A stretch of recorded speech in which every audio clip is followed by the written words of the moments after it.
All right, if I can have everyone's attention, we are now joined by today's winners of the Toyota Save Mart 350, owner of the number 99 Chevrolet for Trackhouse Racing, Justin Marks, and crew chief Travis Mack. We are going to go right into questions, but I'm going to ask that we have questions for Justin first as he has to go, and then we will go to questions for Travis. So we're going to start in the back there with Justin, and then we'll go to Bob. Yeah, Justin Schuler kicking the tires. Justin, I guess, Suarez said last year this was his best opportunity. Now he's finally put it in victory lane. So how does that feel for you as a car owner for the first year having both your drivers visit victory lane, but especially Suarez having such the career he's had? Yeah, it's hard to put it into words. I mean, when Ty Norris and I first started talking about this, when I came to Ty and was like, I've got this idea. I mean, what I said first and foremost is that I believe with this new car is truly going to be about the people.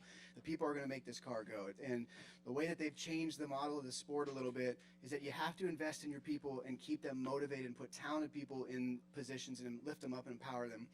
And I just believe that. And I think we're seeing that right now because we've got a great culture at Trackhouse. Daniel checked a lot of boxes for us right away. I mean, he was an experienced Cup driver.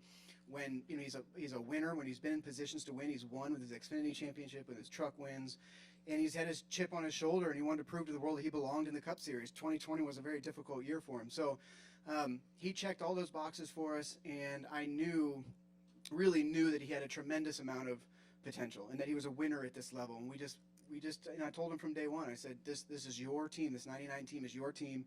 You come to me and tell me, anything and everything that you need.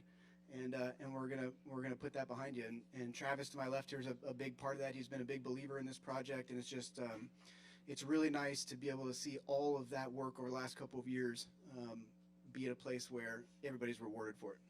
We're gonna go to Bob and then Jerry. Bob Parker's Fox Sports. Did you say you saw the potential in him? Do you ever feel like he felt that he was never going to meet that potential? Did I feel like he thought that? Yes. Do you Not feel for like one Daniel? second. Not for 1 second ever. I have almost never met a more determined, focused, hard-working race car driver in my 20 years in this sport. Every single morning he wakes up and says, I am going to be the best version of myself that I can be today, and I'm going to do all the work I possibly can do today to win this race this weekend. And it's amazing how, and I think Travis will say the same thing, it's amazing how consistent he is, how that continues, that fire continues to burn so bright, even after stringing numerous tough races in a row together. We had some tough races last year, a tough month last year, and he's just very, very impressive in that regard, Bob. Jerry? Jerry Jordan, kickingthetires.net. First, have you talked to Armando? I haven't talked to him, but he was on the phone. You can always count on Ty Norris having him on the phone in victory lane, but I missed him. I'll talk to him tomorrow.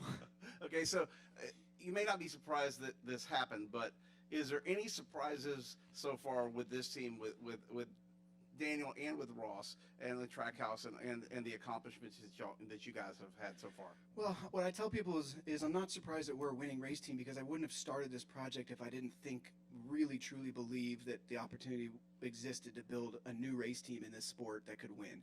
It's just happened really quickly. That's been the surprise. It's just is how quickly it's happened. But to me, it kind of makes sense too, because we've got such great people that work so hard, and the promise of this car is being delivered every single weekend. So, we have talks in the race, in the team, and I have talks with myself. That's like, is this a moment in time, or has Trackhouse arrived? And I think that we've arrived because we fundamentally invest in the things that are, I believe, going to be. This are literally people texting me right now. Congrats, and I can't say that word. I'm taking a couple tequila shots right now. Dale, history in the making. See you soon. Step on the gas and haul ass. So anyway, it's happened very, very quickly. But when you have this many people together, working, supporting each other, focused, and are talented, then these are the things that can happen. We'll go to Tom up front and then Luis over here. Tom Zaleski, Iron County today. Tell the truth, Justin. Were you nervous on the final laps? Oh, of course. I mean, I have a long way to go before I get comfortable in the ends of these races when we're leading. I mean, my colleagues have been doing this for a long time, but I sort of operate under the assumption that a late caution always comes out, and these races can sort of devolve into total chaos. And I sort of was half expecting that today.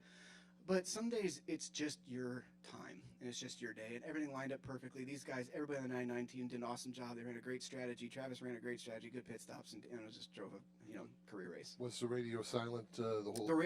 It's actually funny because the 99 radio is typically the opposite of silent, and I think there were 5 words said the last half hour of that race. It just was 10 to go, and then you didn't hear anything for 8 minutes, and then it was 5 to go, and then there was a bunch of screaming. Luis down here in the front. Luis Torres, the podium finish. This one, of course, is huge, not just for Daniel, but also for Mexico. The team has been about unification, diversity. What does this one mean, considering Daniel's been there for day one and bringing something big for, especially the amigos down here?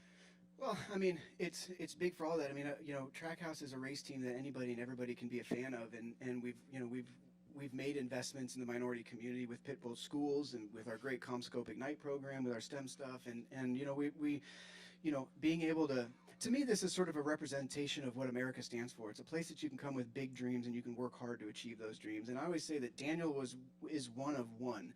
A Mexican race car driver moving to America, can't speak the language, to be a NASCAR Cup Series winner, and that just shows the amazing place that we live. And not only him, but Jose, our lead engineer from Mexico, and who wasn't here today, and probably is killing him that he's not here today. But truly an elite talent, and it's really great to be able to write those stories. And as for Travis, you've had a lot. Oh, I can wait. Questions for Travis. We'll go back to Bob in the back there. Wrap up with Bob. Justin, Suarez is 4 points ahead of Cindric and 11 points ahead of Kurt Busch, among those with 1 win. There's 10 races left. There have been 12 winners. Do you feel comfortable he's in the playoffs, or do you feel like it's going to be a scrap? I haven't really thought about that yet, to be honest. I think, how many races are left, you said? 8? 10? I don't know. I saw you ask Denny that question, and I thought about it. Not in our context, but just in general. Is this going to be a season? I mean, I don't really feel like it's gonna. I mean, anything can happen, but I don't really feel like it's gonna be that way. But I don't think we think about that until there's 16 winners and a race or more left. All right, Justin, thank you so Okay, much thanks, again. everybody. Congratulations. So we'll start with questions for Travis down here with Luis.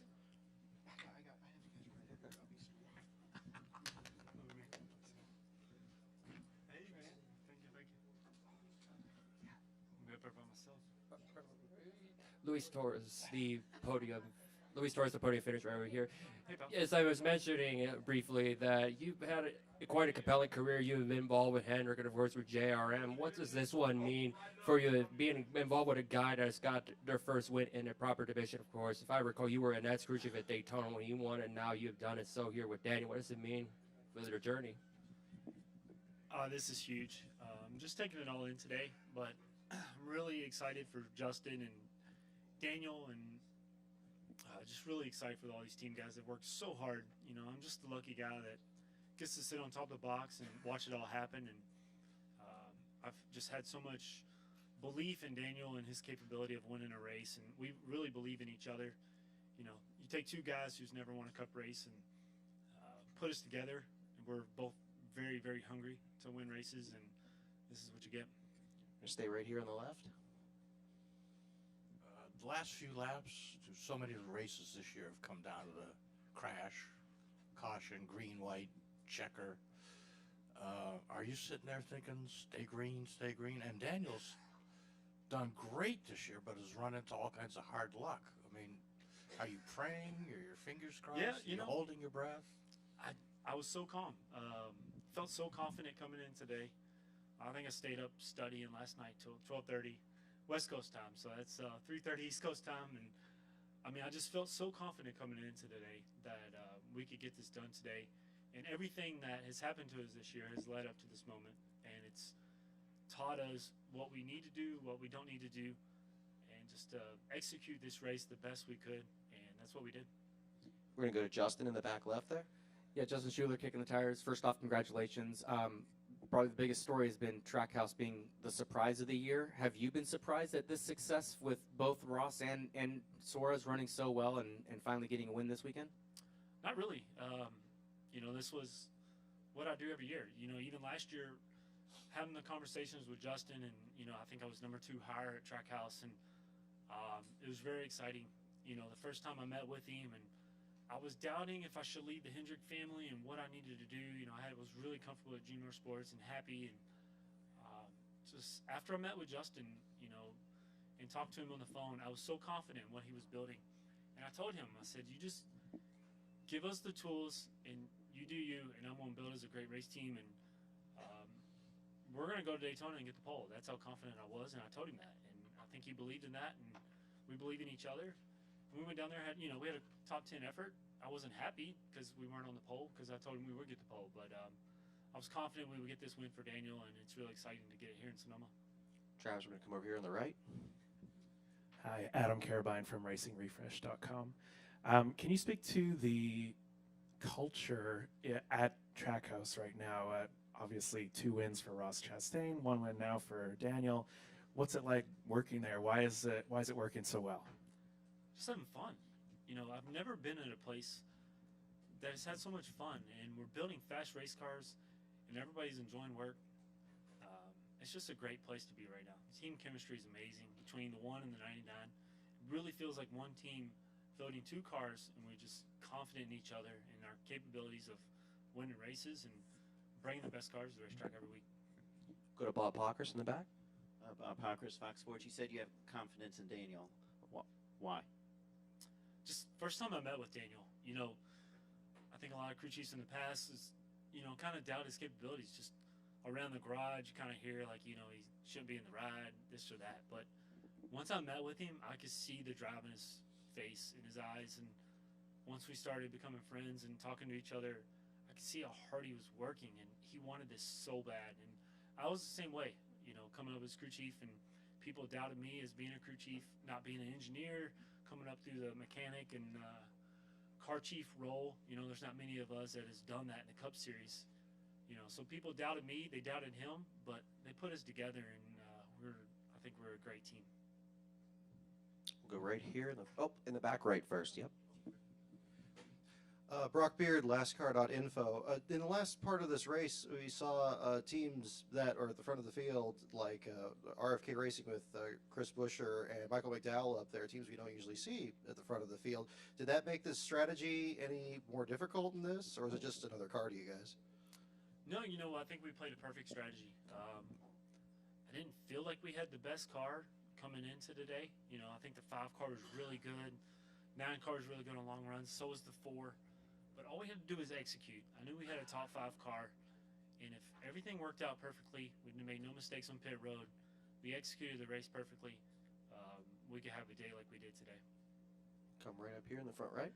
Travis Mack, this is Andrew Kim for SpeedwayMedia.com. First off, congratulations on your first win as a Cup crew chief. Of all the victories, you mentioned the long journey that you've taken from the engineer, mechanical side of things to being a car chief and now even becoming a Cup crew chief now today. Where would you say that this victory ranks among your other accomplishments? Yeah, I was saying, you know, I'm not an engineer, so it's just there's not many of us that aren't engineers in the sport today, especially with this car. And you know, I trust my engineers on my team. I have really great engineers, and Jose Blasco and Dustin, Zacharias, and Troy Davis, and those guys just work so hard, and they make me look really good.